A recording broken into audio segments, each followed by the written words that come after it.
وشفيعنا وحبيبنا ونبينا ورسولنا وكريمنا وملجأنا ومأوانا وأولنا وآخرنا وظاهرنا وباطننا ونورنا ونور قلوبنا ونور أجسادنا ونور أرواحنا ونور عرش ربنا ونور كرسي ربنا سيدنا ومولانا محمدا عبده ورسوله الذي أرسله الله بالحق بشيرا ونذيرا وداعيا إلى الله بإذنه وسراجا منيرا أشهد أنه صلى الله تعالى عليه وسلم بلغ الرسالة ونصح الأمة وكشف الغمة وجلى الظلمة وجاهد في سبيل الله وعبد ربه حتى أتاه اليقين اللهم صل على سيدنا محمد وعلى آل سيدنا محمد وبارك وسلم اللهم صل وسلم على رسولك الكريم وآله الطاهرين رب اغفر وارحم وأنت خير الراحمين اما بعد فاعوذ باللہ من الشیطان الرجیم بسم اللہ الرحمن الرحیم ان اللہ وملائکتہ یصلون علی النبی یا ایہا الذین آمنوا صلوا علیہ وسلموا تسلیما اللہم صل وسلم علی رسولک الکریم وآلہ الطاہرین رب اغفر وارحم وأنت خير الراحمين رب اغفر وارحم وأنت خير الراحمين رب اغفر وارحم وأنت خير الراحمين هو الحبيب الذي ترجى شفاعته لكل هول من الأهوال مقتحم فإن من جودك الدنيا وذرتها ومن علومك علم اللوح والقلم فإنه شمس فضل هم كواكبها يظهرن أنوارها للناس في الظلم فاك النبيين في خلق وفي خلق ولم يدانوه في علم ولا كرم كالزهر في طرف والبدر في شرف والبحر في كرم والدهر في همم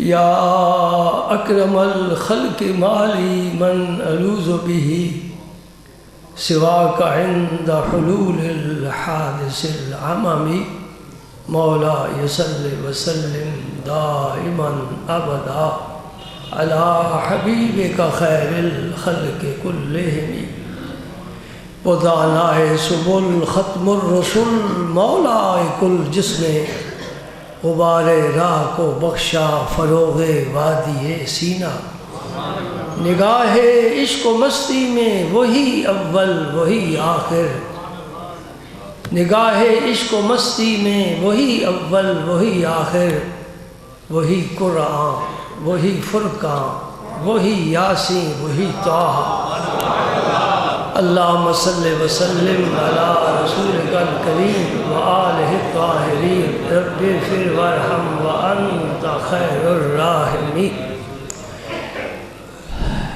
نہایت ہی قابل احترام میرے سامعین ناظرین حاضرین باتمکین آپ کا یہاں آنا مبارک ہو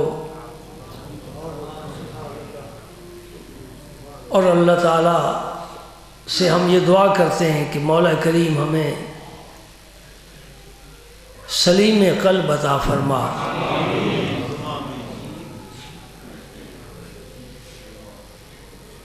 ہمیں ذوق اور شوق عطا فرما ہمیں علم اور عمل اور ہدایت عطا فرما ہماری حفاظت فرما ہماری زبان سے کوئی ایسا کلمہ نہ نکلے جو تیری رضا کا باعث نہ بنے۔ بے ادبوں سے بچا۔ اللہ تعالیٰ کو وہی بندے پسند ہیں جو اس کے نبی کے راستے پر چلنے والے ہوتے ہیں۔ وہ نیک لوگ، صالحین لوگ جنہیں ابرار کہا جاتا ہے، اخیار کہا جاتا ہے، اللہ تعالیٰ انہیں پسند فرماتا ہے، اس لیے کہ انہیں ایسی صفتیں عطا فرماتا ہے، ایسی شانیں عطا فرماتا ہے جو اللہ تعالیٰ کو پسند ہے۔ تو اللہ تعالیٰ ہمیں ایسا انسان بنائے جسے وہ پسند فرمائے۔ بد عملی تو بد عملی ہے ہی، لیکن اس سے بھی بری بات ہے بد عقیدہ ہونا۔ عقیدے کا بد ہونا یہ برے عمل سے بھی برا ہے، اس لیے کہ اس کی نحوست سے ایمان کی شمع بجھ جاتی ہے۔ آدمی اللہ کے بندوں کے دائرے سے نکل کر حیوانوں میں شامل ہو جاتا ہے۔ فطرت اللہ تعالیٰ نے ہر انسان کو فطرت سلیم عطا فرما کر بھیجا ہے، یہاں پھر ماحول اس کو بناتا ہے یا بگاڑتا ہے۔ اچھے لوگ مل جائیں، انسان ان کے ساتھ تعلق جوڑ لے تو اچھا بن جاتا ہے۔ برے لوگوں کے ساتھ شامل ہو جائے کبھی اچھا نہیں ہو سکتا۔ خیر الگ ہے، شر الگ ہے، نور الگ ہے، ظلمت الگ ہے، نیکی الگ ہے، بدی الگ ہے، اسلام الگ ہے، کفر الگ ہے، محبت الگ ہے، نفرت الگ ہے۔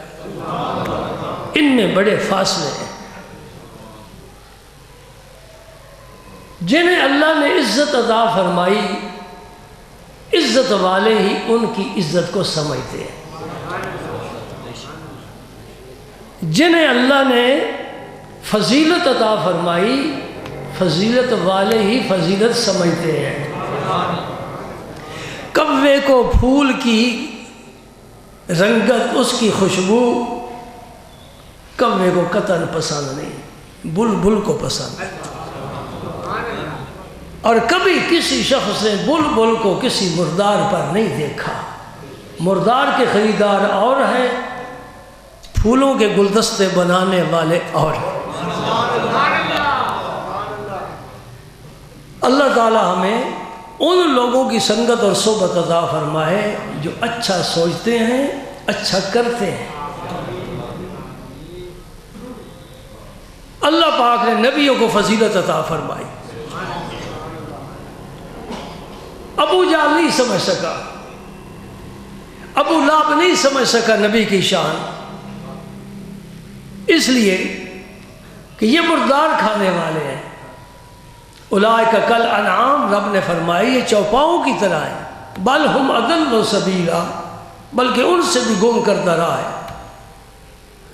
حبشے سے آنے والے بلال نے پہچان لیا، سلمان نے پہچان لیا، صہیب نے پہچان لیا، جس نے کرن میں بیٹھ کر دیکھا نہیں اس نے بھی پہچان لیا، کیونکہ وہ فضیلت والا ہے۔ وہ اویس کرنی فضیلت والا ہے، نبی کی زیارت نہیں کی، صحبت میں نہیں آیا، دیکھا نہیں، سنا ہے، سن کر ہی پیار پیدا ہو گیا ہے۔ مولا جامی فرماتے ہیں نہ تنہا عشق از دیدار خیزر، بسا کی دولت از گفتار خیزر۔ عشق صرف دیکھنے سے نہیں پیدا ہوتا، کبھی باتیں سننے سے بھی پیدا ہو جاتا ہے۔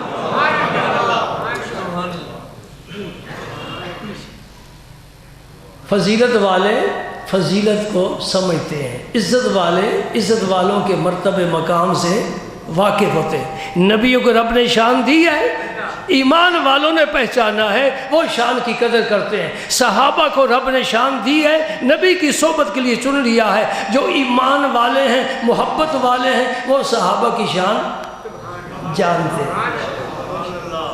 بلکہ دوستو سچی بات کہہ دوں، میرے رسول فضیلت کا سرچشمہ ہے. جو میرے رسول سے کسی نسبت سے وابستہ ہو جائے وہ فضیلت والا ہو جائے. شہر بے شمار ہے دنیا میں، زمین پر کتنے شہر آباد ہیں، کتنے ملک آباد ہیں، لیکن مدینے جیسا کوئی، مانتے ہو نا، مدینے جیسا کوئی شہر نہیں ہے. مدینہ تو میں اب کہہ رہا ہوں نا، مجھے مدینہ منورہ کہنا چاہیے. مدینہ منورہ، مکہ مکرمہ، یہ عزت والے شہر بن گئے. رب قسم کھاتا ہے، لا اقسم بہذا البلد وانت حل بہذا البلد، میں مکے کی شہر کی قسم کھاتا ہوں، اس وجہ سے نہیں کہ کعبہ ہے، اس وجہ سے نہیں کہ حجر اسود ہے، اس وجہ سے نہیں کہ مقام ابراہیم ہے، اس وجہ سے نہیں کہ صفا و مروہ ہے، اس وجہ سے نہیں کہ بئر زمزم ہے. وانت حل بہذا البلد، میرا یار یہاں رہتا ہے. شہر عزت والا بن گیا. کعبہ تھا، قسم نہیں کھائی. مقام ابراہیم تھا، قسم نہیں کھائی. حجر اسود جنت سے بھیجا ہے، وہ تھا، قسم نہیں کھائی. صفا و مروہ شاعر اللہ ہے، موجود تھی پہاڑیاں، قسم نہیں کھائی. بئر زمزمہ اسماعیل علیہ السلام کی وقت سے یہ چشمہ ہے، قسم نہیں کھائی. جب مدینے کا تاجدار آیا، عرش والے نے کہا میں قسم کھاتا ہوں اس شہر کی، تو شہر میں رہتا ہے. عزت والا ہو گیا نا شہر. امام مالک فرماتے ہیں یہ مکے کو شرف نہیں حاصل ہوا، یہ نبی کی فضیلت ہے. نبی جہاں جائے گا وہی مقام عزت والا بن جائے گا. مکے میں تھے تو مکہ عزت والا، مدینے میں آئے تو مدینہ عزت والا. جہاں جہاں سے گزرے، جہاں جہاں ٹھہرے، جہاں جہاں سے گزرے، جہاں جہاں ٹھہرے، وہی مقام محبت کی جلوہ گاہ بنے. سبحان اللہ. حضور ان اللہ اختارنی و اختار علی اصحابہ، اللہ نے مجھے چنا ہے اور میری صحبت کے لیے میرے صحابہ کو چنا ہے. جیسے رب چن لے تو فضیلت والا اس کی فضیلت پہچانے گا، عزت والا پہچانے گا. ذلیل کیسے پہچانے؟ عزت والا پہچانے گا. ذلیل کی علم میں یہ بات آ ہی نہیں سکتی، وہ سوچ ہی نہیں سکتا. وہ مردار کھانے والا ہے اور پھولوں کو نہیں سمجھتا. بلبل کی شان الگ ہے، گرد کی الگ ہے. پرواز ہے دونوں کیسی جہاں میں، کرگس کا جہاں اور ہے، شاہی کا جہاں اور ہے.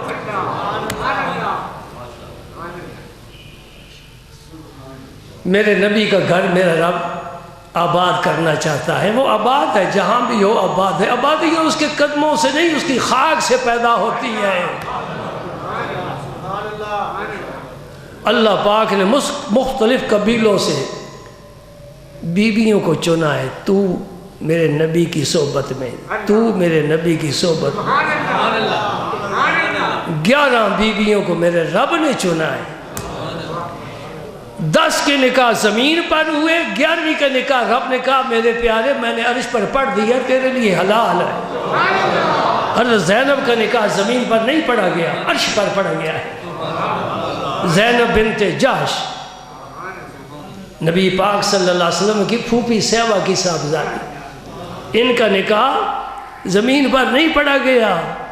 کوئی صحابی گواہ نہیں، رب نے عرش پر پڑھ دیا ہے.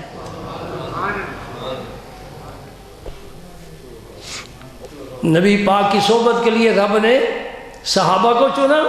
نبی پاک کی صحبت کے لیے، خدمت کے لیے ازواج مطہرات کو چنا. یہ میرے پاس کتاب موجود ہے.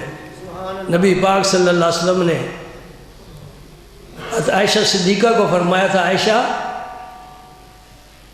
3 راتیں مسلسل فرشتہ ریشم، سبز ریشم کہ کپڑے پر تیری تصویر مجھے آتا تھا، دکھا جاتا تھا. توجہ ہے؟ سمجھ رہے بات؟ ابھی نکاح نہیں ہوا، یہ صدیق کی شان ہے. صدیق کی بیٹی کی تصویر آسمانوں سے آ رہی ہے، رب دکھلوا رہا ہے، جا کر دکھاؤ میرے نبی کو، یہ ہے تیری بی بی، میں نے تیرے لیے چنی ہے۔ 3 راتیں عائشہ صدیقہ کی تصویر عرش سے رب بھیجتا رہا، فرشتے لاتے رہے، نبی کو دکھاتے رہیے۔ حضور نے فرمایا عائشہ میں سمجھ گیا کہ یہ میرے گھر میں آئے گی۔ عمر کیا ہے؟ عمر کیا ہے؟ 7 سال۔ صدیق اکبر کی بہت بڑی قربانی، سب سے بڑی قربانی، 7 سال کی بچی کو نبی کے گھر میں بیوی بنا کر بھیج دیا۔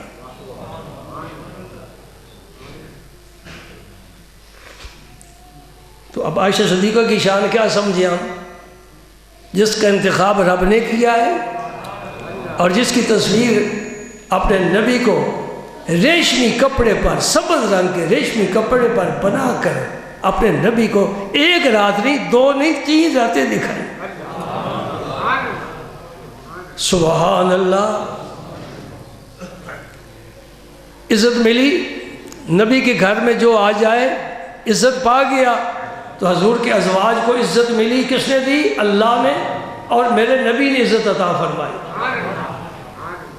سورہ احزاب 22واں پارہ اور پارے کا پہلا رکوع بلکہ پہلا صفحہ، اللہ پاک کیا فرماتے ہیں؟ یاد رکھو ایک میری بات، عقیدے کی بنیاد تاریخ پر نہیں رکھنی چاہیے، عقیدے کی بنیاد قرآن و حدیث پر رکھنی چاہیے۔ یہ تاریخی واقعات جو لے کر بیٹھ جاتے ہیں ان کا دماغ خراب ہو جاتا ہے۔ قرآن پاک جس کا دماغ خراب ہو اس کا دماغ ٹھیک کر دیتا ہے۔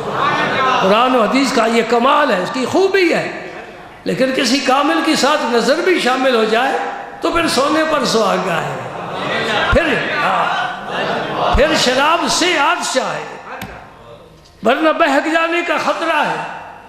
تاریخ پر عقیدے کی بنیاد نہیں ہوتی، عقیدے کی بنیاد قرآن پر اور حدیث پر ہوتی ہے۔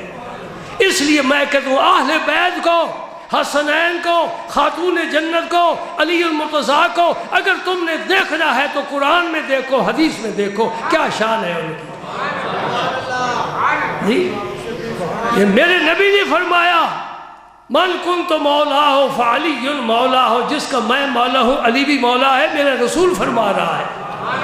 اب اس کے بعد تمہیں کون سی تاریخ چاہیے؟ رسول اللہ نے فرمایا کہ یہ میری بیٹی جنتی عورتوں کی سردار ہے، یہ میرے نواسے جنتی جوانوں کے سردار ہیں، یہ حدیث بتا رہی ہے، تاریخ نہیں بتا سکتی۔ بڑے پیغمبر گزرے، 1.25 لاکھ پیغمبر، بڑی شان والے، بڑی عزت والے، لیکن کسی پیغمبر کی بیٹی کو اور نواسوں کو یہ شان اور فضیلت حاصل نہیں ہے کہ وہ جنتی جوانوں کا، جنتی خواتین کی سردار بنے۔ یہ رسول اللہ کی فضیلت ہے، اور قرآن کی آیت نہیں نازل ہوئی، میرا نبی زمین پر بیٹھ کر فیصلہ کر رہا ہے، جنت آسمانوں پر ہے۔ نبی کو بھی کچھ اختیار ہوا کہ نہ ہوا؟ جسے چاہے جس منصب پر فائز کر دے، جسے چاہے جو عزت عطا فرما دیتے، دیتا رب ہی ہے، تقسیم میرا نبی فرماتا۔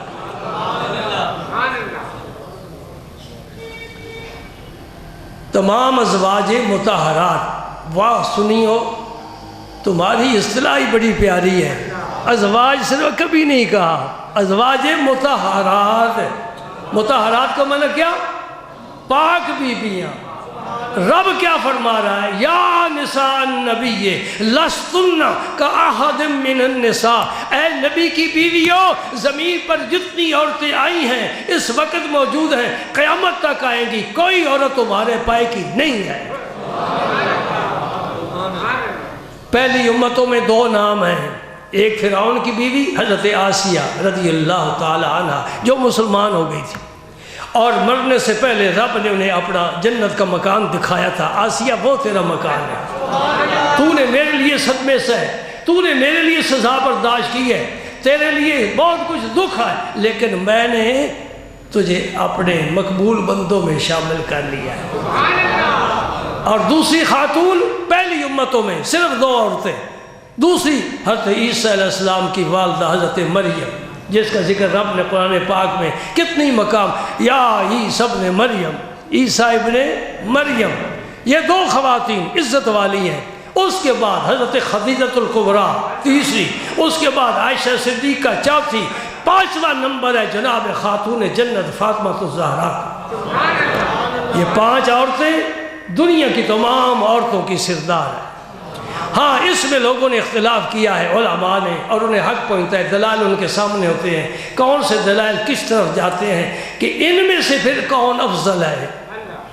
5 بیویاں کا نام لیا نا، حضرت آسیہ، حضرت مریم، حضرت خدیجہ، حضرت عائشہ، حضرت فاطمہ الزہرا رضی اللہ تعالی عنہن، یہ 5 نام ہیں۔ اب ان میں سے پہلی پوزیشن کون لے گا؟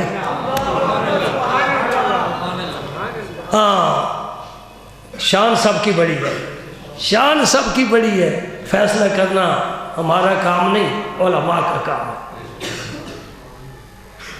بعد میں کہا خدیجۃ الکبریٰ کی بڑی شان ہے، اس لیے کہ حضور کی ساری اولاد ان کے بدن سے ہوئی، سوائے ایک صاحبزادہ صاحب کے حضرت ابراہیم کے، ان کی والدہ حضرت ماریہ قبطیہ ہے، باقی ساری اولاد 4 صاحبزادیاں اور 3 صاحبزادے۔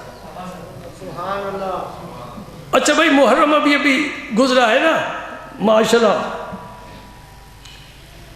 محبان اہل بیت نے خوب سینہ کوٹ کر اہل بیت کو ثواب پہنچایا ہے۔ ایصال ثواب کرتے ہو نا، تمہارا بھی کوئی موقع آتا ہے تو قرآن پڑھتے ہو جی، تو ان لوگوں کے پاس تو قرآن پڑھنے کا وقت ہی نہیں ہے، تو یہ جو سینہ کوبی ہے، زنجیر زنی ہے، اس کا ثواب پھر اہل بیت کو شہدائے کربلا کو پہنچاتے نا۔ ہم نے تو الحمدللہ قرآن پاک پڑھا ہے۔ میں ایک بات کہنا چاہتا ہوں، توجہ فرمائیں، غور کریں، لوح قلب پر لکھیں، یاد رکھیں، مجھے یہ بتاؤ سنیو، ان سے پوچھ کر مجھے بتاؤ جو اہل بیت کی عاشق ہیں، فاطمہ الزہرا کی اولاد کتنی تھی؟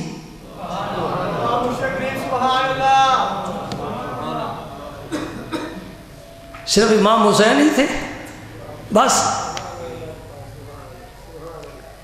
بھائی فاطمہ الزہرا کی اولاد مجھے بتاؤ نا، تم محبت کرنے والے اہل بیت سے پتہ چل جائے گا ہم محبت کرتے ہیں کہ تم محبت کرتے ہو۔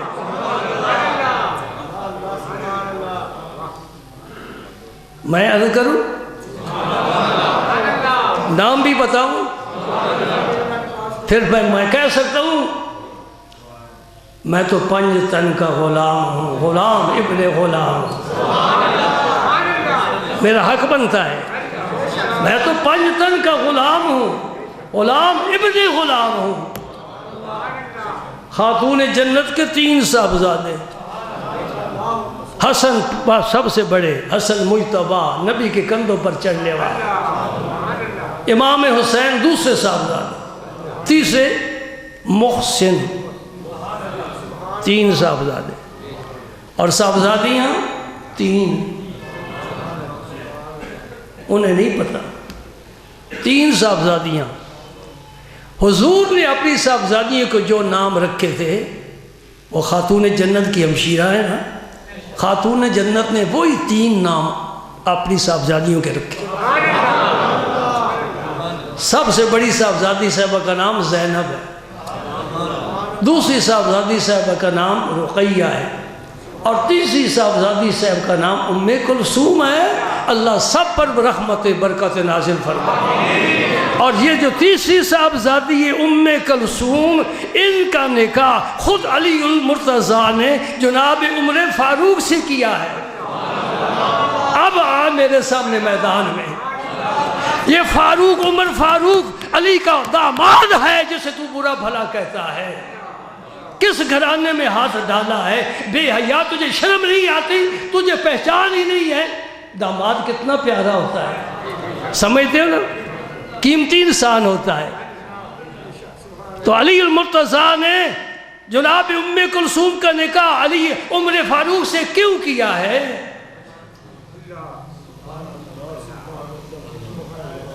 ایک اور بھی راز آپ تک پہنچاتا ہوں، نہیں وہ نام لیتے۔ میدان کربلا میں امام حسن کے 3 صاحبزادے جو شہید ہوئے ہیں ان کا نام نہیں لیتے، اس لیے ایک کا نام ابو بکر ہے، دوسرے کا عمر ہے، تیسرے کا عباس ہے۔ میرا یہ سوال ہے، تم یزید کا نام رکھنا پسند کرو گے؟ نہیں۔ ابو جہل نہیں، ابو لہب نہیں، کیوں نہیں؟ جناب امام حسن نے اپنے بیٹے کا نام ابو بکر کیوں رکھا ہے؟ جناب امام حسن نے اپنے بیٹے کا نام عمر کیوں رکھا ہے؟ اب مجھے بتا، دشمنی ان میں تھی کہ تو دشمنی پیدا کر رہا ہے؟ وہ تو شیر و شکر سے قرآن کہتا ہے رحماء بینہم، یہ آپس میں بڑے پیار کرنے والے ہیں۔ تیری بات مانے کہ قرآن کی بات مانے؟ اللہ اکبر، اللہ اکبر، اللہ اکبر، اللہ اکبر۔ کیا عرض کروں، کیا عرض کروں؟ دل کے پھپھولے جل اٹھے سینہ کے داغ سے، اس گھر کو آگ لگ گئی گھر کے چراغ سے۔ کلمہ پڑھنے والے کو چاہیے تھا یہودیت کا مقابلہ کرتا، کلمہ پڑھنے والے مسلمان کو چاہیے تھا عیسائیت کا مقابلہ کرتا، کلمہ پڑھنے والا ہندوازم کو ختم کرتا، سکھوں کو جواب دیتا۔ یہ اپنے ہی گھر میں آگ لگا کر بیٹھ کے ظالم، ان ظالموں کا انجام کیا ہوگا؟ ہاں، عائشہ صدیقہ کی بات کر رہا ہوں۔ نبی پاک صلی اللہ علیہ وسلم نے پیغام بھیجا، ابو بکر صدیق نے عرض کی یا رسول اللہ ہم تو بھائی ہیں۔ فرمایا ہم بھائی دینی بھائی، جس حضرت ابراہیم علیہ السلام نے حضرت سارہ کو اپنی بہن کہا تھا، یہ دینی بہن۔ مصر کے بادشاہ کے ظلم سے بچنے کے لیے ایک تفصیل طلب واقعہ ہے، خونی رشتہ نہیں ہے۔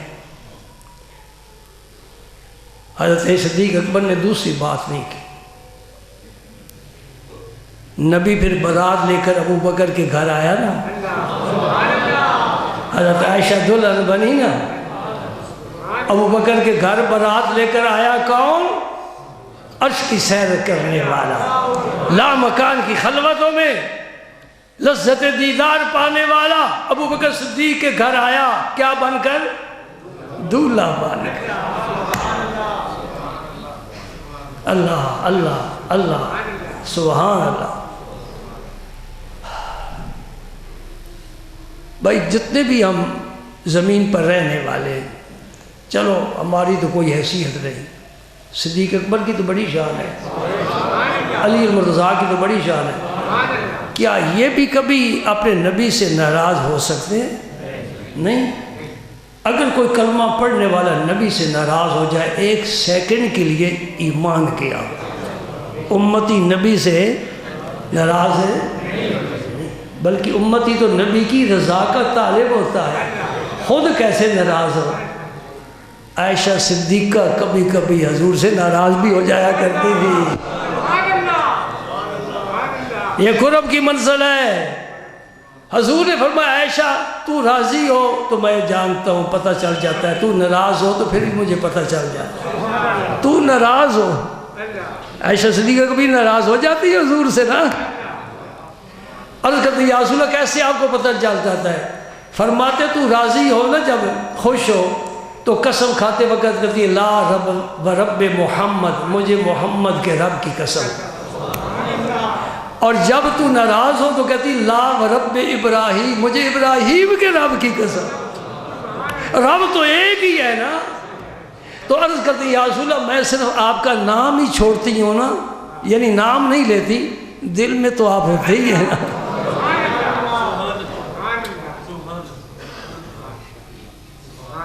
عائشہ صدیقہ رضی اللہ تعالی عنہ کے ساتھ حضور نے ایک دفعہ دوڑ بھی لگائی،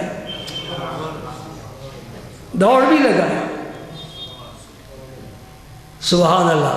ایک دفعہ مسجد کے سین کے ساتھ ایک جگہ ہوتی نا، خالی جگہ، وہاں کچھ بچے کھیل رہے تھے، حبشی بچے، کوئی ان کی اپنی کھیل تھی۔ عائشہ صدیقہ رضی اللہ عنہ میں بھی کھیل دیکھنا چاہتی، فرمایا میں آگے کھڑا ہو جاتا ہوں، تو میرے پیچھے کھڑی ہو جا تو دیکھتی رہے۔ کافی دیر گزر گئی، فرمایا عائشہ بس نہیں حضور ابھی میں نے دیکھنا ہے، حضور پھر کھڑے رہے، ارے جس کے لیے نبی کھڑا رہتا ہے اور اس کی رضا پسند کرتا ہے، اس کی کیا شان ہے اللہ تعالیٰ کی جناب میں؟ جب تک عائشہ صدیقہ نے یہ نہیں عرض کی یا رسول اللہ بس اب میں نے دیکھ لیا، اس وقت تک میرا نبی کھڑا رہا ہے۔ سبحان اللہ۔ صحابہ کرام جب بھی کوئی ہدیہ تحفہ بھیجتے تھے نا، کھانے کی قسم کا، انصار کی عادت مبارکہ تھی نا، حضور کے گھر حضور حضرت عائشہ کی باری کا انتظار کیا کرتے تھے۔ حضور جس دن عائشہ صدیقہ کے گھر ہوں گے اس دن ہم بھیجیں تھے تاکہ حضور کی خوشی دو چند ہو جائے۔ یہاں ایک مسئلہ، ایک نہیں دو نہیں تین مسئلے بتانا چاہتا ہوں۔ پہلا مسئلہ تو وہ پہلے میں نے بتایا کہ تصویر والا، لہٰذا یہ جائز ہو گیا کہ جس سے نکاح کرنا ہے اس کی تصویر پہلے دیکھ لی جائے، یہ جائز ہو گیا۔ بلکہ اگر اسے بھی دیکھے شرعاً جائز ہے، یہ پردے کے حکم کے باوجود دیکھنا جائز ہے۔ نمبر دو، میرے نبی نے گھر کا ماحول اتنا خوبصورت بنایا تھا، اتنا خوبصورت بنایا تھا، کبھی کشیدگی نہیں ہوئی جی۔ دیکھیں نا عائشہ صدیقہ کے لیے آپ کھڑے ہیں، وہ کھیل دیکھ رہی ہیں۔ یہ تالیف قلب، بیویوں کے ساتھ، اپنی عورتوں کے ساتھ محبت کے ساتھ رہنا، گھر کا ماحول اچھا رکھنا، یہ نبی پاک کی سنت ہے۔ سبحان اللہ۔ حضرت عائشہ صدیقہ رضی اللہ تعالیٰ عنہ کے گھر جب حضور تشریف لائیں گے تو اس دن ہدیہ بھیجا کرو۔ یہاں یہ مسئلہ بتانا ہے کہ جس کی ایک سے زیادہ بیویاں ہوں، دو ہوں، تین ہوں، ویسے تو ایک ہی کافی ہوتی ہے نا، اگر ایک کو بھی سنبھال ہے تو بڑی بات ہے اس دور میں خاص طور پر۔ اور اگر بیوی لکھی پڑھی ہو نا کالج کی، اسے سنبھالنا بہت مشکل ہے، ان پڑھو تو آسان ہے۔ اللہ اکبر اللہ اکبر۔ ذہن میں بات آ گئی نا۔ تعلیم یافتہ کے ساتھ وقت گزارنا ذرا مشکل ہے، جو کم خواندہ ہو نا، میٹرک تک تعلیم بڑی کافی ہوتی ہے گھر کا کام کرنے کے لیے، تھوڑا حساب، بچوں کو الف ب ت پڑھا لینا، یہ کافی ہوتا ہے۔ زیادہ تعلیم ہوگی وہ پھر کہے کہ میں جاب کرنا چاہتی ہوں، تو ادھر جا، میں ادھر جاتی ہوں۔ اللہ اکبر اللہ اکبر، سبحان اللہ۔ اگر ایک سے زیادہ بیوی ہو، دو ہوں شادیاں کی ہوئی، تو اس میں عدل کرنا فرض ہے۔ عدل کا کیا مطلب ہے؟ اگر ادھر ایک رات گزاری ادھر بھی ایک رات، ادھر ہفتہ گزارا ادھر بھی ہفتہ، جو فروٹ ادھر دیا وہی ادھر دے، جو سبزی ادھر پہنچائی وہی ادھر دے، جیسا کپڑا اس کو پہنایا ایسا اس کو پہنا، جیسی رہائش اس کی ہے ایسی، جتنا جیب خرچہ اس کو دیا اس کو دے، جس طرح پیار محبت سے اس کے ساتھ بولتا ہے اس کی بھی دے، یہ ہے عدل۔ اگر یہ نہیں کرے گا اللہ کی جناب میں مجرم ہوگا۔ حدیث سناؤں آپ کو؟ میرے نبی نے کیا فرمایا؟ اور رسول اللہ کی سنو، اللہ کو سنو، دنیا والوں کی نہ سنو۔ میرے رسول نے فرمایا جس کی ایک سے زیادہ بیویاں ہو اور عدل نہ کرے، قیامت کے دن اس حال میں آئے گا کہ اس کا ایک پہلو مفلوج ہوگا، فالج زدہ ہوگا۔ جس طرح فالج والے کے لیے پکڑنا چلنا مشکل ہوتا ہے، اس کے لیے مشکل ہوگا، اس لیے انہوں نے دونوں پلڑے برابر نہیں رکھے، اس لیے میں نے کہا ایک ہی کافی ہے، ایک ہی کافی ہے۔ ورنہ سلیمان علیہ السلام کی، داؤد علیہ السلام کی بہت زیادہ شادیاں تھیں، بہت زیادہ بیویاں تھیں۔ کیوں مستشرقین اعتراض کرتے ہیں کہ نبی پاک نے اتنی شادیاں کی ہیں؟ یہ تو ان کے مقابلے میں کچھ بھی نہیں۔ ایک پیغمبر کی 400 بیوی ہے، ایک نبی کی 11 ہے یا 9 ہے، یہ کوئی نسبت ہی کوئی نہیں۔ تو اپنے گھر کی تو خبر لے نا۔ عائشہ صدیقہ رضی اللہ تعالیٰ عنہ کو بھی باری پر وقت ملتا تھا، اگرچہ حضور پسند کرتے تھے کہ میں زیادہ وقت ان کے ہاں گزاروں، لیکن نہیں، حضور پر عدل واجب نہیں تھا۔ حضور نے خود یہ اپنے ذمے لے لیا کہ میں برابری رکھوں گا۔ حتیٰ کہ حضور سفر پر تشریف لے جانا چاہتے ہیں تو کسی ایک بی بی صاحبہ کو نامزد نہیں فرماتے، اس لیے کہ باقیوں کی دل شکنی ہوگی۔ میرا نبی فرماتا ہے سب جمع ہو جاؤ، قرعہ اندازی کرتے ہیں، جس کا نام نکل آئے گا وہ حج کرے گی۔ یہ نبی کے ساتھ سفر کرنا حج سے کم نہیں ہے. تو جس کا نام آ جاتا تھا وہ ساتھ جاتی تھی.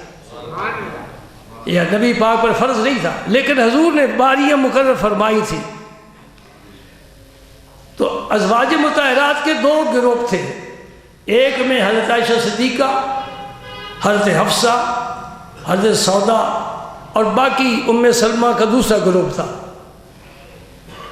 انہوں نے ام سلمہ کو کہا کہ حضور کی خدمت میں عرض کرو کہ صحابہ کرام کو یہ سمجھا دیں کہ حضور جس گھر میں بھی ہو ہدیہ بھیج دیا کرو، یہ عائشہ صدیقہ کی باری کا انتظار نہ کیا کرو. ام سلمہ کو آخر بڑی عزت حاصل تھی، حضور کے ازواج مطہرات میں سے تھے. انہوں نے حضور کی خدمت میں عرض کیا، رسول اللہ یہ سب میری سہیلیاں، سوکڑے نہیں، نبی کے گھر میں سوکڑے نہیں ہوتی، سب سہیلیاں ہوتی ہیں. ایسا ماحول تو کسی نے دیکھا ہی نہیں جو نبی کے گھر میں تھا. سبحان اللہ، یہ اخلاق تھے میرے رسول کے، یہ برکت تھی میرے نبی کی صحبت کی، یہ برکت تھی قرآن پاک کی تلاوت اور حدیث پاک کی. ام سلمہ نے جب عرض کیا نا تو حضور نے فرمایا ام سلمہ عائشہ کے بارے میں مجھے اذیت نہ دے، یعنی یہ بات واپس لے لے، تمہارا یہ مطالبہ قابل قبول نہیں ہے. صحابہ کو اختیار ہے جس طرح چاہے کرے. تو عرض کرتی ہے میں توبہ کرتی ہوں، معافی مانگتی ہوں، میں نے جرت کی ہے، میں نے غلطی کی ہے، میں اپنے الفاظ واپس لیتی ہوں. اس کا معنی یہ فرمانا کہ عائشہ کے بارے مجھے اذیت نہ دے، تمام ازواج ایک طرف اور عائشہ صدیقہ ایک طرف. پھر حضرت ام سلمہ نے اور ان کی باقی سہیلیوں نے حضرت خاتون جنت کو بلایا کہ ان کی بات حضور بہت سنتے ہیں، بہت کان دھر کر سنتے ہیں. یہ عرض کریں گی تو حضور رد نہیں فرمائیں گے.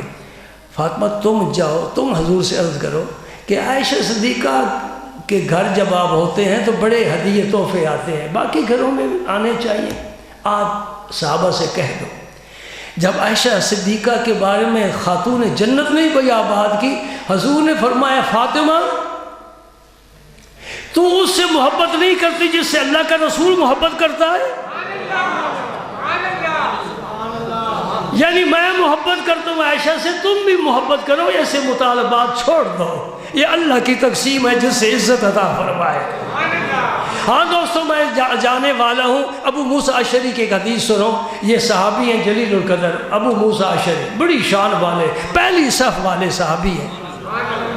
پہلے صف کے نمازی بہت کم ہوتے ہیں، پہلی صف کے صحابی ہیں، حضور کے قریب رہنے والے، مشیر. وہ فرماتے ہیں کہ جب صحابہ کرام حضور کے وصال کے بعد مل بیٹھتے تھے اور کوئی مسئلہ قرآن پاک کی آیت یا کوئی حدیث پاک ہم پر مشکل بن جاتی تھی، ہم اس کا فیصلہ نہیں کر سکتے کہ اس کا یہ معنی ہے یہ معنی ہے، تو پھر صحابہ کرام کیا کرتے تھے؟ نبی پاک کی صحبت تو اب رہی نہیں، عائشہ صدیقہ کے دروازے پر جایا کرتے تھے اور وہ وہاں ہمیں علم ملتا تھا. عائشہ صدیقہ کے پاس سے ہمیں علم ملتا تھا. میں ایک انوکھی بات کہہ کر پھر اپنے بیان ختم کرتا ہوں. مدینہ پاک قحط کی زد میں آ گیا، بارش نے برسنا چھوڑ دیا، بادل روٹھ گئے. رب نے اپنے فرشتوں کو حکم دیا کہ ایک قطرہ بھی مدینہ پاک کی سرزمین پر نہ گرے. اب کیا ہوا؟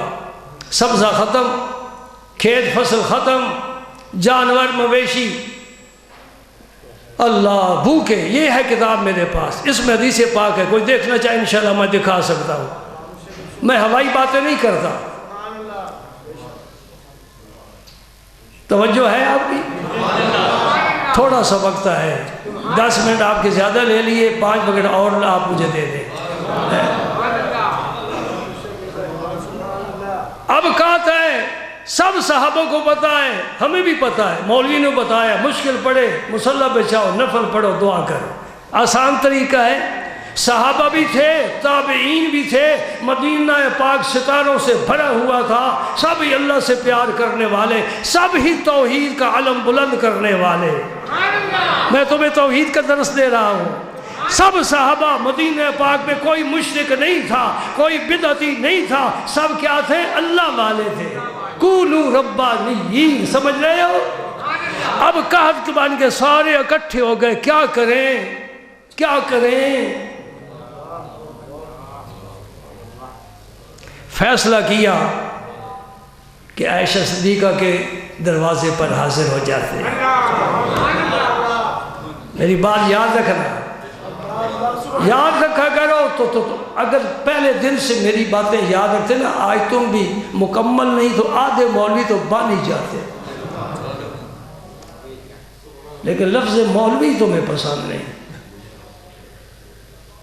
مولا، حضور نے اپنے لیے بھی لفظ استعمال کیا ہے، من کن تو مولا، جس کو میں مولا ہوں، یہ مولوی ہے نا، وہی لفظ علی المرتضیٰ کے لیے استعمال کیا ہے۔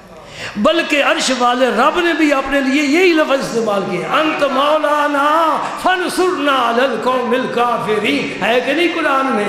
یہ مولا کا لفظ اللہ نے اپنے لیے بھی استعمال کیا ہے۔ یہ عزت والوں کو ملتا ہے، جنہیں مل جائے وہ پھر آگے کھڑے ہوتے ہیں، جنہیں مل جائے وہ اوپر بیٹھتے ہیں۔ کاش تمہارے بچوں میں بھی یہ جذبہ پیدا ہوتا، کاش تم بھی یہ دیکھنا پسند کرتے کہ میرا بیٹا بھی منبر پر بیٹھ کر نبی کی حدیثیں اور رب کی آیتیں پڑھ کر سناتا۔ یہ جذبہ ختم ہو گیا۔ دوستوں میری بات سنو، اس پورے گجرات شہر میں گجرات کا بھی کوئی عالم ہے کہ سارے ہی باہر سے آئے ہوئے ہیں؟ ذرا تلاش تو کرو۔ تمہارے شہر کے ڈاکٹر ہیں، تمہارے شہر کے انجینئر ہیں، تمہارے شہر کے بزنس مین ہیں، تمہارے شہر کے سیاستدان ہیں، تمہارے شہر کے پروفیسر ہیں، ٹیچر ہیں، سب کچھ شہر کا ہے، لیکن عالم تیرے گجرات کا ایک بھی نہیں ہے۔ کتنا تیرا شہر بد نصیب ہے۔ سب بات، ہم بھی باہر سے آئے ہوئے نا، اب گجراتی تو بعد میں، ابھی گجرات بھی ہم نہیں بنے، گجراتی تو بعد میں بنیں گے، پتہ نہیں کیا ہے۔ ہاں، اب مبلغ شاہ نے کہا نہ میں موسیٰ نہ میں فرعون کی جانا میں کون۔ ذوق لے کر بیٹھے کرو، آؤ تو ذوق لے کر آیا کرو، بے شک جیب خالی آیا کرو، آیا ذوق لے کر کرو۔ نہ میں موسیٰ نہ میں فرعون اور کی جانا میں کون۔ آج دن تک ہم نے اپنے آپ کو ہی نہیں پہچانا کہ ہم کس طرف کے ہیں، کیا ہیں، یہی نہیں سمجھا۔ استغفر اللہ۔ علم کی شمع روشن کرو، اور جہاں جہاں کچھ چند بچے نظر آئے ان کی خدمت کرو، تاکہ یہ عالم بن جائے، عالم بن جائے، حافظ بن جائے، قاری بن جائے، ولی بن جائے، غوث بن جائے۔ یہی مدرسوں میں پڑھنے والے یہ سارے مقام پا گئے۔ داتا علی حجویری بھی ایک دن استاد کے پاس مسجد میں پڑھ رہے تھے، غوث اعظم بھی چھوٹے بچے تھے استاد کے پاس پڑھ رہے تھے، خواجہ اجمیری بھی پڑھ رہے تھے، یہ سارے پڑھنے والے ہی وہاں پہنچے ہیں۔ اور ان راہوں کو روشن کرو، ان راہوں کو پھر آباد کرو، یہ ویران ہوتی جا رہی ہے۔ نبی کا ورثہ علم ہے، دولت نہیں ہے۔ دولت قارون کا ورثہ ہے جس کے پیچھے دوڑتے ہو، علم نبی کا ورثہ ہے۔ حضرت عائشہ صدیقہ کے دروازے پر آ گئے، عرض کرتے ہیں اماں بڑی مشکل میں پھنس گئے، قید سالی ہے، بارش نہیں ہو رہی۔ تو عائشہ صدیقہ نے کیا فرمایا؟ جی توحید ہے نا وہاں، یہ نہیں کہا جانتے ہو نبی کا طریقہ، جاؤ مسجد میں وضو کر کے، مسجد بھی مسجد نبوی ہے، کوئی چھوٹی موٹی مسجد نہیں ہے۔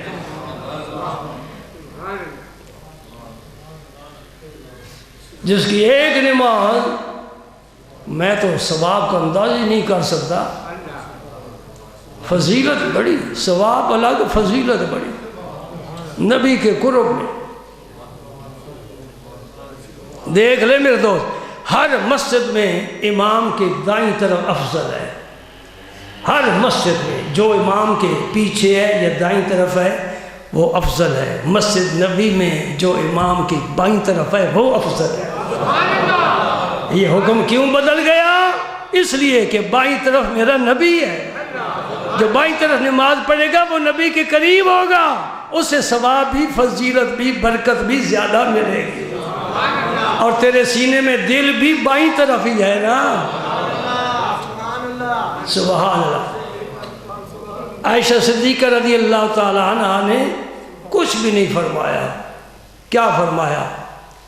میری ایک بات سنو، انشاءاللہ بارش ہوگی، کہا دور ہو جائے گا، زمین سرسبز و شاداب ہو جائے گی، تمہارے مویشی بھوکے نہیں مر سکتے. ایک کام کرو، میں کتاب لے کر بیٹھا ہوں، کوئی بہت ہی توحید کا جیسے نشہ ہے وہ ذرا یہ حدیث پاک پر توجہ کرے. عائشہ صدیقہ نے فرمایا یہ ان کا اپنا فیصلہ ہے، ان کا اپنا فتویٰ ہے، اور زبردست فتویٰ ہے اور قبول ہوا اللہ کی جناب میں. فرمایا سب کے سب جاؤ حضور کے حجرہ مبارکہ پر. صرف حجرہ مبارک، اس وقت روضہ مبارک نہیں تھا، حجرہ مبارک تھا. سب جاؤ حضور کے حجرہ مبارک میں. سرکار کی قبر انور کے اوپر جو چھت ہے نا، اس چھت کا اتنا حصہ کھول دو تاکہ آسمان میرے نبی کی قبر انور کی زیارت کرے.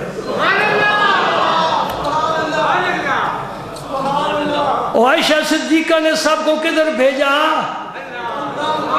کہا مکہ مکرمہ جاؤ، کعبے کا طواف کرو، وہاں دعائیں قبول ہوتی ہیں. مسجد نبوی جاؤ، مسجد قباء جاؤ. نہیں، کہا میرے نبی کے پاس جاؤ اور چھت کھول دو، آسمان اور میرے نبی کی قبر انور کے درمیان جو پردہ ہے وہ ہٹا دو. جب آسمان میرے رسول کی قبر انور کو زیارت کرے گا، آنسو بہائے گا، وہی بارش ہوگی. اور ایسا ہی ہوا، اور سارے مجمع نے تسلیم کیا. کسی کی دوسری رائے نہیں ہے کہ یہ کیا کام بتا دیا، نیا کام، پہلے کبھی ایسا نہیں ہوا. سارے گئے، جا کر چھت کھول دیا قبر انور کے سامنے، جو حجاب تھا اٹھ گیا، اور پھر رب نے حکم دیا بادلو آؤ، جتنا پانی ہے برساؤ، میرے نبی کا شہر سارے کا سارا سرسبز و شاداب ہو جائے. ہے نا ذہانت، ہے نا فطنت، ہے نا محبت، ہے نا عقیدت اپنے نبی کے ساتھ. کتنا عرصہ گزارا. میرے رسول اللہ نے فرمایا میں کسی بھی بیوی کے لحاف میں ہوتا ہوں وہی نازل نہیں ہوتی، میں جب عائشہ صدیقہ کے لحاف میں ہوتا ہوں تو وہی نازل ہوتی ہے. سبحان اللہ، سبحان اللہ. فضیلت ہے عائشہ صدیقہ رضی اللہ تعالیٰ. ایک دن حضور نے فرمایا عائشہ یہ میرے پاس جبریل بیٹھے ہیں. عائشہ صدیقہ کو نظر نہیں آیا. حضور دیکھ رہے ہیں، عائشہ کو نہیں نظر آ رہا. حضور دیکھ رہے ہیں یہ کیا معاملہ ہے. حضور کی کسی طرح آنکھ تھی نہیں. کیسی آنکھ تھی؟ حضور جس طرح دن کی روشنی میں دیکھتے تھے، رات کے اندھیرے میں بھی دیکھتے تھے. اشرف علی صاحب تھانوی دیوبندی نے اپنی کتاب میں یہ حدیث لکھی ہے. اور میرے نبی صلی اللہ علیہ وسلم جس طرح سامنے دیکھتے تھے، اسی طرح حضور پس پشت بھی دیکھتے تھے. ہم نہیں دیکھ سکتے. نبی کا دیکھنا ہمارا دیکھنا برابر نہیں. نبی کا اور ہمارا کیسی برابری کا دعویٰ ہو سکتا ہے؟ بات سمجھ گئے؟ فرمایا یہ جبریل بیٹھے ہیں، یقرئک السلام، یہ تجھے سلام کہہ رہے ہیں. ارے جس عائشہ کے نام جبریل سلام کہتے ہیں اس نبی کے عائشہ کی شان کیا ہوگی؟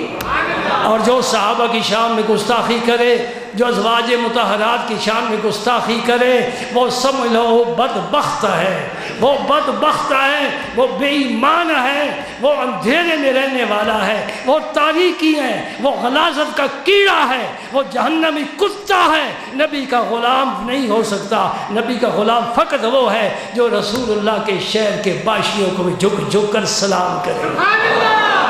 مدینہ پاک کی خاک کو خاک پاک کہے، آقا سرما منائے. رسول اللہ سے نسبت رکھنے والی کتاب کی شان دیکھو. تورات بھی ہے، انجیل بھی ہے، زبور بھی ہے، صحف ابراہیم بھی ہے، صحف موسیٰ بھی ہے. کوئی آج دن تک محفوظ نہیں رہا. قرآن 1400 سال سے محفوظ ہے، قیامت تک رہے گا. وہ بھی آسمانی کتابیں، یہ بھی آسمانی کتاب. فرق کیا ہے؟ جن پر آیا ان کی نبوت عالمگیر نہیں تھی. یہ جس نبی پر آیا اس نبی کی نبوت عالمگیر ہے. قیامت تک کلمہ ان کا ہی پڑھتے رہیں گے، حتیٰ کہ بنی اسرائیل کا پیغمبر تشریف لائے گا حضرت عیسیٰ علیہ السلام، وہ بھی میرے ہی نبی کا کلمہ پڑھیں گے، وہ بھی میرے نبی کی کتاب قرآن پاک کی تلاوت کریں گے، وہ بھی میرے نبی کی شریعت کے مطابق فیصلے کریں گے، اور سب سے بڑھ کر دمشق کی جامع مسجد میں بنی اسرائیل کا پیغمبر اگر نماز پڑھے گا میرے نبی کی امتی کے پیچھے نماز پڑھے گا۔ جس نبی کے جسم سے لگنے والے لباس وہ بھی اعلیٰ، اور کسی نے بہت اچھا کہا، بہت اچھا کہا۔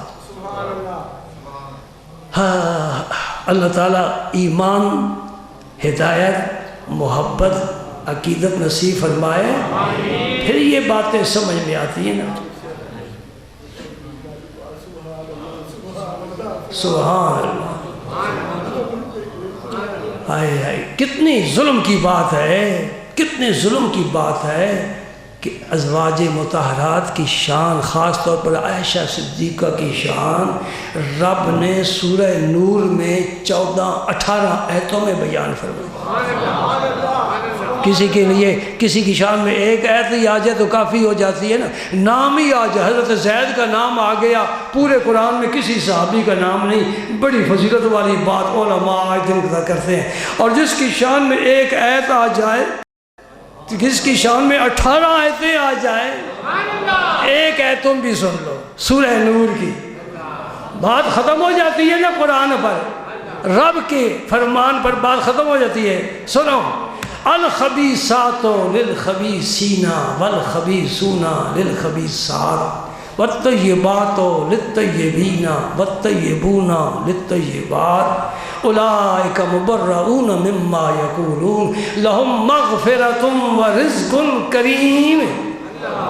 غالباً آیت نمبر 26 ہے سورہ نور کی، آیت نمبر 26۔ کیا معنی ہے؟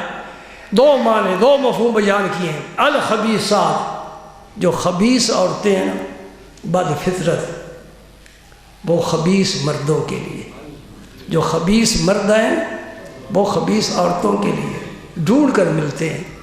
والطیبات للطیبین، جو عمدہ ہیں، پاک ہیں، ستھری ہیں، طیب ہیں، وہ طیب لوگوں کے لیے، اور جو طیب لوگ ہیں وہ طیب عورتوں کے لیے۔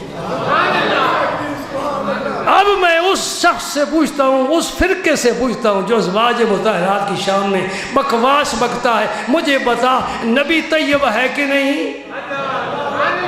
اور نبی طیب ہے تو اس کے لیے طیب خواتین کا انتخاب رب کا قانون ہے، لہذا رب کے نبی کی تمام بیویاں طیبات ہیں، ان میں عائشہ صدیقہ بھی شامل ہیں، خدیجۃ الکبریٰ بھی شامل ہیں، حضرت حفصہ بھی شامل ہیں، ام سلمہ بھی شامل ہیں، حضرت صفیہ بھی شامل ہیں، حضرت سودا بھی شامل ہیں۔ یہ سب بیویاں حضور کے ازواج مطہرات طیبات ہیں۔ طیبات کا معنی پاک، پاک، نبی کے لیے نبی پاک ہے تو نبی کے لیے بیویاں پاک ہے۔ قرآن نے کہہ دیا، مان لیا ایمان والوں نے، جو نہیں مانے گا وہ بے ایمان ہے۔ اولئک مبرؤون مما یقولون، منافقین جو کچھ کہہ رہے ہیں مدینہ پاک میں، عرش والا پیغام بھیج رہا ہے، نبی کی بیویاں ان کے بکواسات سے بالکل پاک ہیں۔ جسے نبی پاک کہہ رہا ہے تو پاک ہی انہیں پاک سمجھے گا نا، جو ناپاک ہے وہ ناپاک پاک نہیں سمجھے گا، پاک ہی پاک سمجھے گا۔ اور پھر آخر میں کیا فرمایا؟ لہم مغفرۃ ورزق کریم، ان کے لیے میں نے مغفرت لکھ دی ہے، وہ بخشے ہوئے ارواح ہیں، ان کے لیے جنت میں محلات تیار ہیں، اور ان کے لیے عزت والا رزق ہے، اس دنیا میں نہیں، جنت میں۔ بشارت دنیا میں دے دی، ان کے لیے عزت والا، یعنی جب آئیں گی ہماری جنت میں عزت پائیں گی، ہم عزت کے ساتھ رزق عطا فرمائیں گے۔ دوسرا مفہوم یہ صفت ہے، اس کا معنی یہ ہے کہ گندی باتیں گندے لوگوں کے لیے، گندے لوگ گندی باتوں کے لیے، اچھی باتیں اچھے لوگوں کے لیے، اچھے لوگ اچھی باتوں کے لیے۔ جو گندے ہیں گندی باتیں کرتے ہیں، جو اچھے ہیں اچھی سوچیں سوچتے ہیں۔ یہ اہل سنت کو فضیلت حاصل ہے، کسی نبی کی شان میں گستاخی کوئی سنی نہیں کر سکتا ہی نہیں، اور کسی صحابی کی شان میں کوئی سنی گستاخی کر سکتا ہی نہیں۔ ازواج مطہرات میں سے کسی کی شان میں کوئی سنی، اہل بیت میں سے، اس نبی کی امت کے اولیاء کرام کے بارے میں بس سمجھ لو وہ سنی ہے جو انبیاء کرام سے لے کر صالحین تک ہر طبقے کی عزت کرنے والا اور احترام کرنے والا اور شان سمجھنے والا ہے، اور جو گندی باتیں کرتا ہے وہ گندے لوگ ہیں، پاکیزہ باتیں کرنے والے پاکیزہ۔ آخر میں ایک اور بات کہہ کر پھر اپنی تو چلو دو تو بج ہی رہے نا، کبھی کبھی ایسا ہو ہی جاتا ہے۔ ہم کوشش کر رہے ہیں 1:30 بجے کی، انشاءاللہ ہو جائے گا کبھی کبھی، لیکن تم بھی تو ہفتے کے بعد ہی ہمارے ہاتھ آتے ہو نا۔ باقی سارا ہفتوں میں بھی تو آزادی ہے، کاروبار کرو، کھاؤ پیو جی۔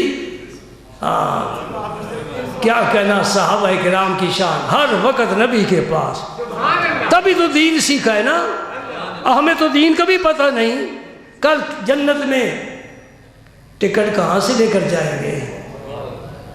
میرے عزیز بچوں، اپنی جوانی سے فائدہ اٹھاؤ، جہاں ہر قسم کے معلومات جمع کرتے ہو وہاں دین کے معلومات بھی جمع کرو، اور سمجھو ابھی تو میں یقین سے کہہ سکتا ہوں بہت سے ایسے ہیں جنہیں طہارت کا بھی پتہ نہیں، جسم ناپاک ہو جائے۔ اچھا مجھے بتاؤ تو صحیح، اگر جسم ناپاک ہو جائے تو پھر یہ غرغرہ کرتے ہیں نا کہ نہیں کرتے؟ یورپ والے بھی کرتے ہیں، جن کی بڑی تعریف کرتے ہو، انگلینڈ والے کرتے ہیں۔ اچھا اگر روزہ ہو اور دن کے وقت آدمی سو جائے، جسم ناپاک ہو جائے، پھر کیا کرے گا؟ یہ چھوٹے چھوٹے مسئلے نہیں، یہ بہت بڑے مسئلے ہیں، ان کو سمجھنا ہے۔ جسم پاک نہ ہو نماز نہیں ہو سکتی، یہ عالم سے پوچھیں گے تو سمجھ میں آئے گی نا۔ تو میں عرض یہ کرنا چاہتا ہوں کہ کچھ اصطلاحیں ہماری ان کی طرف سے ہمارے گھروں میں آ گئی ہیں اور ہم انہیں قبول کر لیا ہے۔ ان میں سے ایک عام اصطلاح سنی بھی استعمال کرتے ہیں، میں بھی کرتا ہوں، پنج تن پاک، کرتے ہو نا؟ پنج تن پاک، میں تو پنج تن کا غلام ہوں، پنج تن پاک کہہ لو۔ اس کو اصطلاح کو استعمال کرنا جائز بھی ہے ناجائز بھی ہے، یہ وضاحت کرنا چاہتا ہوں۔ یوں ہی آنکھیں بند کر کے نہیں لفظ کہہ دینے چاہیے، لفظ میں ایک معنی ہوتا ہے اور معنی نیت کے ساتھ اللہ تعالیٰ کی جناب میں قبول ہوتا ہے۔ نیت ہی نہ ہو، لفظ زبان پر آ جائے، کیا فائدہ اس کا؟ پنج تن پاک کون؟ میرا پاک پیغمبر، نمبر 2 علی المرتضیٰ، نمبر 3 خاتون جنت، نمبر 4 امام حسن مجتبیٰ، نمبر 5 امام حسین شہید کربلا۔ یہ ہے پنج تن پاک۔ اگر تو یہ لفظ کہنے والا یہ سمجھ کر کہے کہ ان کے علاوہ کوئی پاک نہیں، وہ شخص بے ایمان ہے، اور وہ یہی استعمال کرتے ہیں۔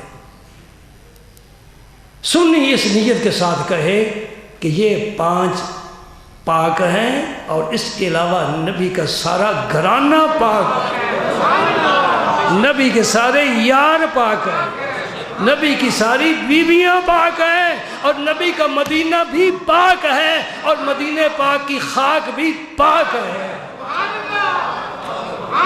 اب یہ اصطلاح استعمال کرنا کوئی گناہ نہیں۔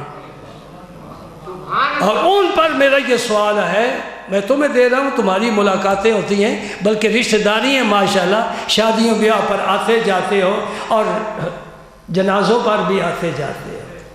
اب یہ مسئلہ پوچھنے والا تو باقی نہیں رہ گیا نا کہ ان کے جنازے میں شریک ہونا چاہیے کہ نہیں، ہمارے جنازے میں یہ آ سکتے ہیں کہ نہیں۔ مسئلہ واضح ہو گیا، ادھر خیر ہے ادھر شر ہے، یہ دونوں مل نہیں سکتے، ان میں بڑا فاصلہ ہے۔ تو خیر پر ہے، وہ شر پر ہے، تو نبی کی صحابہ کی عزت کرنے والا ہے، وہ نبی کے صحابہ کے دشمن ہے، تو نبی کے ازواج مطہرات کا احترام کرنے والا ہے، وہ نبی کے ازواج مطہرات کے بارے میں بدگوئی کرنے والے، تیرا ان کا عقیدہ نظریہ ایک ہو سکتا ہے؟ پھر یہ مسئلہ کیوں پوچھتے ہو؟ پھر رشتہ داریاں کیوں کرتے ہو؟ میرے رسول اللہ نے ان کی پیش گوئی فرمائی ہے اس فرقے کی، اور یہاں تک فرمایا لا تجالسوہم، ان کے پاس بیٹھنا نہیں، لا تواکلوہم ولا تشاربوہم ولا تناکحوہم، ان کے ساتھ کھانا پینا بھی نہیں، رشتہ داریاں بھی قائم نہیں کرنے دی۔ اور رب فرماتا ہے ولا تقعد بعد الذکری مع القوم الظالمین، یہ ظالم ہے، ان کے پاس نہیں بیٹھنا۔ ہم تو بات سیدھی کر دیں، اگر وہ کہتے ہیں کہ یہی 5 پاک ہیں تو پھر میں یہ سوال کرتا ہوں کہ میں نے بتایا ہے خاتون جنت کے ایک صاحبزادے کا وہ نام نہیں لیتے، وہ ہے حضرت محسن، وہ پاک ہے کہ نہیں؟